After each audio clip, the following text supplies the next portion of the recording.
खबर शामिल करते हैं इस्लामाबाद से। FBI ने मनी लॉन्ड्रिंग और इंसदाद दहशतगर्दी कानून के तहत तमाम निजी और सरकारी डेवलपमेंट अथॉरिटीज, हाउसिंग स्कीमों या हाउसिंग सोसाइटियों और बिल्डर्स डेवलपर्स के लिए 1 जनवरी 2022 से ऐसे किसी रियल एस्टेट एजेंट के साथ जायदाद के लेन देन, मुंतकली का कारोबार पर पाबंदी आयद करती है जो FBI के साथ रजिस्टर्ड ना हो। तमाम real estate agents, property dealers के लिए FBI के नामजदगान financial business and profession DNFBP के तौर पर रजिस्ट्रेशन लाजमी करार देती है।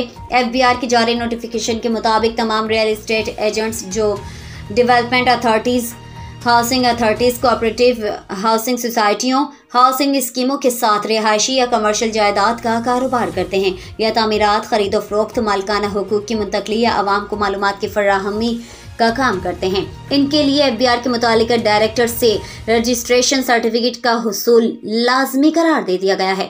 इसके खिलाफ वर्जी की सूरत में इंसदाद मनी लॉन्ड्रिंग एक्ट 2010 और इंसदाद दहशतगर्दी रूल्स 2020 के तहत कार्रवाई में अमल में लाई जाएगी। Bureau chief Pakistan Khalil Mahmood Bhatt, focus news, Gujranwala.